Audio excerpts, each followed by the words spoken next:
The first step that I took to make six figures by 14 years old is I became anti-gun. And I know you guys are like, what? How does that make you money? But guys, I live by this quote. The gun that kills the most people is the gunna. So many people say, I'm gonna write a book, or I'm gonna start a business, or I'm gonna lose weight, or I'm gonna spend time with my family. And they say that they're going to, but they never actually do. And they end up killing their dreams with this gun called gunna. And I've seen so many people end up on their deathbed. They're on their deathbed and they're sitting there with a life of regrets because they kept saying, one day I will. And this is how I made six figures by 14. There's 7 days in a week. Someday isn't one of them. I write out my goals every single morning. Whenever I was 12 years old, there was this one goal that I wrote out. I said, I will write a book whenever I'm 20 years old. I will write a book whenever I'm 20 years old. I continue to write that out. I'm going to write a book whenever I'm 20 years old. And I basically started to think, look at that cute little kid, right? I started to think to myself, I was like, wait a second. Why do I have to wait until I'm 20 years old to write a book? What's stopping me from doing it right now? And I did some brainstorming. And I went up to my dad. I was like, Dad, what do you think about me writing a book? He's like, go for it. So I literally went into my room. I pulled out the notes on my phone. And within a week, I got done with a book called Keys to Success for Kids. Now, after about a month of publishing and editing and all that stuff, it finally got published on Amazon.com. And after that, I've been traveling the world doing speeches, book signings, all this stuff. You guys, you see a picture right there. And this is something that I think about.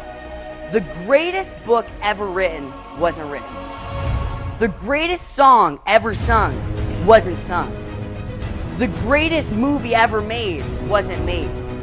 And the reason why is somebody had an idea, but they never executed on it. Everybody in here has $1 million idea, I guarantee it. If we took all of ideas, we could create a better product than the iPhone. Which, by the way, if you have an Android, you gotta step it up. You're not too entrepreneur.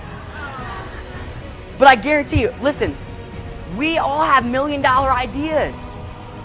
We all have an idea of how we can make this money. But the problem is, we're putting in minimum wage execution.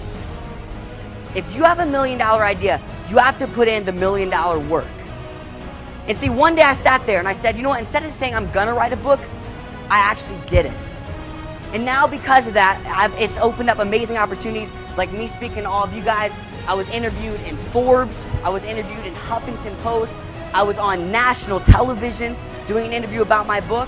I have a video that has 2.9 million views, almost 3 million views. Hopefully it hits it this week.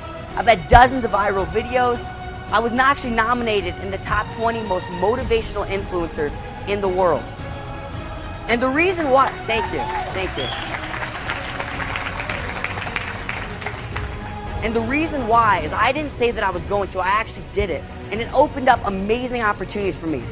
From there on, I actually took action instead of, I will one day. Instead of thinking I'll get out of college and I'll take action, I actually did it and I made six figures off of it. So guys, I'm asking you this question. What ideas do you have? What are you thinking about doing? Because please, I've gone to nursing homes. I love to go to nursing homes and pick the older people's brains and like learn from them and like ask life experiences. And the one common thing that I've noticed that almost every older person has whenever they're about to die is they all have a life of regret. The majority of them do. They just regret. They wish that they would have proposed to that girl. They wish that they would have broken up with that girl, right? They wish that they would have done something. They wish. So instead of waiting until you're on your deathbed, why don't you take action now? Because I guarantee you it will open up extraordinary amounts of opportunities.